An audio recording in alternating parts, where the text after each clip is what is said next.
Good morning. Good morning. How are you on this awesome and wonderful Tuesday?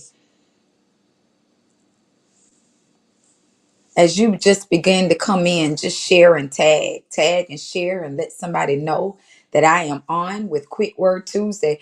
We got a quick word for you on this morning, hopefully to make a major impact upon your life, that you are able to go fulfill the assignment that God has called you forth to do. That's awesome, Sister Latoya. Awesome, awesome. I am so glad that you are doing well. I pray that each and every one of you are also doing the same.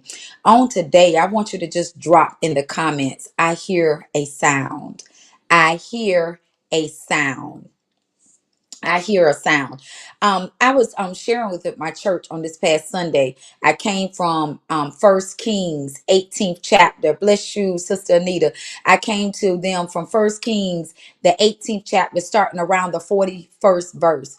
And I was talking about the fact that I hear a sound, that Elijah, in the middle of a desert, in the middle of things being dry, in the middle of nothing happening, he still said that he hear a sound. He began to talk about the sound that he heard, and he was able to speak even in a dry atmosphere, even when things looked like it was not moving, looked like things wasn't operating, looked like things wasn't going forth. He was still able to say that I hear a sound. The word sound means proclamation. The word sound means that I'm making a proclamation. I'm making a public announcement that regardless of what it looks like, I'm telling you what I'm declaring that it shall be. A lot of us, we begin to succumb to what's dry. We begin to succumb to the things that's going on around us, what I see. But I need for somebody to start prophesying in the atmosphere right now that I'm about to see the things that my mouth prophesied about, the things that my mouth made a public announcement, the things that my mouth spoke about, the proclamation that came out of my mouth. I might not see it in my natural realm right now, but I'm believing God that the very thing that coming out of my mouth shall begin to take root and begin to move and shift in the atmosphere. And I'm allowing my dry season to now turn into a well of living water. I believe God is about to operate and move in our lives like he ain't never moved before. And I'm telling you right now, regardless of what you see, you got to keep speaking until you're able to see it begin to happen. Until you're able to see what began to happen. Y'all will catch it the next time. But I just wanted to come on just for a moment to tell you that I know that it's been hard. I know that you've been saying that Lord, I know that every year they've been telling me every year was going to be my year. Every year they've been saying that this right here is my year. This is my year. But I'm telling you, don't change what you're speaking out of your mouth based upon what you're not able to see right now. What you're not able to see. I'm telling you that God never changed how he was speaking when he spoke in the book of Genesis and said, let there be. He came upon a dark, voided place, dark. Didn't see nothing, nothing wasn't moving, nothing wasn't happening, but he spoke a word out of his mouth because he knew the word that came out of his mouth was about to change everything around him. So he spoke a proclamation and watched the word begin to come to pass. So I want to speak to somebody on today and tell you, look, it's dark. I know it is. I know that you've been going through a hard season in your life, but don't change what you're speaking. Don't change what you're speaking because you want to succumb to the negativity. Nah, I don't care what they're saying. Even when I get around other hairstylists and they start talking about that it's slow and it just slow now, I don't get in those conversations with them. I let them talk. I let them speak that over them. I don't speak that over me. I speak the very opposite. I tell God, because I'm a tither, because I'm faithful to you, and because you said, seek ye first the kingdom of God. You said that all these other things shall be added unto me. So I don't speak what they speak. I ain't got the same language that they speak. So what I'm speaking might be foreign to them. because I'm speaking what I'm believing that my eyes shall be able to see. I'm believing that I'm the head and not the tail. I'm believing that I'm the lender and not the borrower. I'm believing that I'm above and not beneath. I'm telling you right now, I don't speak what they're saying. Our language is different. We don't talk the same language. I had to even share with my aunt the other day. And she said, well, I've been using the oil that you gave me. I said, but you ain't changed your language. If you're still making claims on your sickness, you're not going to see a change in your health. If you believe in God to heal you, you got to say, I'm believing God for my healing, period. So you can't be using the oil and anointing yourself, but yet you're still quoting and speaking curses over you. No. If you believe God, you believe God. And I'm telling you right now, I believe God. I just said that to somebody earlier. I believe God. And because I believe him, I refuse to allow my language to change because you don't believe. I'm sorry. I'm sorry that you ain't caught it yet. But our words are so powerful. The Lord even told us, don't even be playing around with idle talking.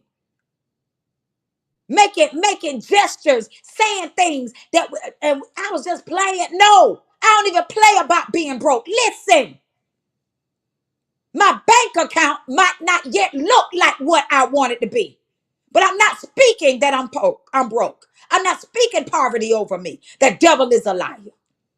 I don't post pictures and of me and my children and say me and my little broke best friend. No, I don't speak that over my kids. What I speak is this is my little wealthy, wealthy best friend. We walk in an abundance. Change your language. Elijah was a prophet of God, and he spoke, and he spoke. He spoke. He didn't change his prayer life. As a matter of fact, he tapped into a different realm, another realm. And I'm telling you, what might seem strange to other people, listen, God understands. I don't care if you don't understand my praise. I don't care that you don't understand that I still tithe. I don't care that you decide to stay home from church and I decide to go. No, I need to get amongst other believers because I need to touch and agree with other people, believing like I believe, worshiping. Listen, Deacon Elect said yesterday on their live, he said, praise is contagious. Some of us, we done got too lazy sitting at home. I need to get with somebody that believe like me. And I'm going to speak. I'm going to speak until my atmosphere begin to change. Listen, speak out of your mouth. I hear a sound. In other words, make a proclamation in the atmosphere. I'm making a public announcement that I am wealthy, that I am healed, that I am restored, I am renewed. My business is blessed.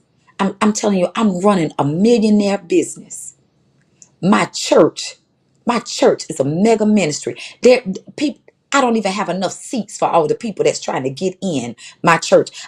We're now gearing to start having 2 services. I'm just speaking what I'm believing God for. I'm believing that God gonna satisfy us with long life, health, and strength. I'm believing that my soul shall prosper as my health prosper. Listen, I'm just speaking. I'm just talking about what I'm talking about. I'm believing that my children will run millionaire businesses, that I'm leaving a generational wealth left behind them. Listen, you better talk, you better speak to that diabetes and tell that diabetes it can't live in your body no longer. Why? Because I'm healed. Healing is the children's bread. Listen, you better speak to that cancer. You better speak to it and let it know that it don't have no authority over you. You better speak to it. You better speak to your marriage and say, look here, buddy, we gonna win souls from God. So get yourself together. We are together and we're gonna be able to be a threat to the enemy. Why? Because we're prayer partners. We're here together and I'm not changing my mind. You gotta learn. Speak that thing. Speak about the house that you want. and that you're going to be able to pay your payments on time. Speak it. Be intentional about what you're speaking. I'm I'm a live in. I'm not gonna settle for, but I'm a live in the house that I prayed for because I'm believing God for it. We gotta know how to speak. I'm free. Absolutely. Yes, you are. And I speak over your life now. Cancer cannot outlive you. I'm telling you right now, you're gonna live and you're gonna testify about it. And I'm telling you that eyes have not seen and ears have not heard, nor has it entered into the heart of man what God have prepared for you. And I believe that God has prepared a healing for you with your name on it. And I'm speaking that over your life and I'm declaring that over you, and it shall take place. Yes, yes, yes, yes. I believe that. We got to begin to take everything back that the enemy has stolen from us. We're allowing the enemy to take our voice. Somebody said to me the other day, because they didn't get what I was saying about, they said, oh, I never stop talking. That ain't what I'm talking about. I'm talking about some of us have been hurt so much that there are things that we just let slide. You know, I'm pretty quick on my feet. So I even know when somebody trying to throw me a little something, and you know, usually, I respond back. But you know, have you ever been so broken? There's some things that people can say to you, and that they didn't beat life, didn't beat you down so much. You be like, you know what? I like I ain't even fighting. I ain't even going through that no more. And so and all of a sudden you just start being quiet. And stuff that you should have been making noise about, you've been quiet. And stuff that you should have fought for. You just let the enemy take. He just snatched it up from you. Why? Because you allowed the enemy to steal your voice. See, real saints don't want to talk about that.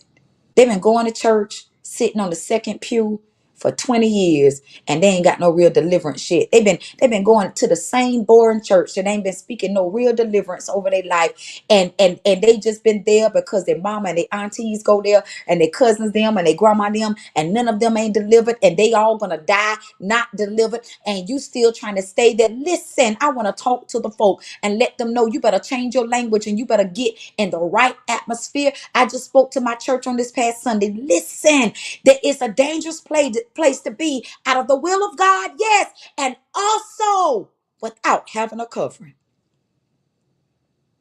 We we living in a world now where everybody think that I can just log on Facebook and I automatically got a pastor.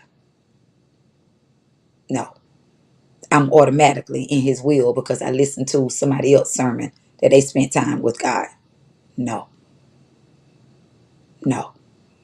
I'm telling you, it's time for us, absolutely, to change our language. To change our language. Get real. Get real for God. I know it's been tough. I know it has. I, I got some scars to prove it. But guess what? My scars is just evidence that I made it past the places that the devil said that I could not.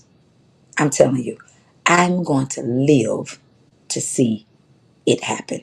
I pray that this quick word Tuesday, have been a blessing to you. I'm telling you, join us tonight for Bible study at 6 p.m. Listen, listen, it's time for us to make a sound. And I'm not just making noise.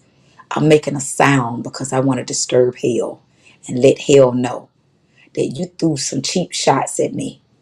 But guess what? I'm coming back full throttle with some blows. And I'm going to stomp on your head until I walk in my victory.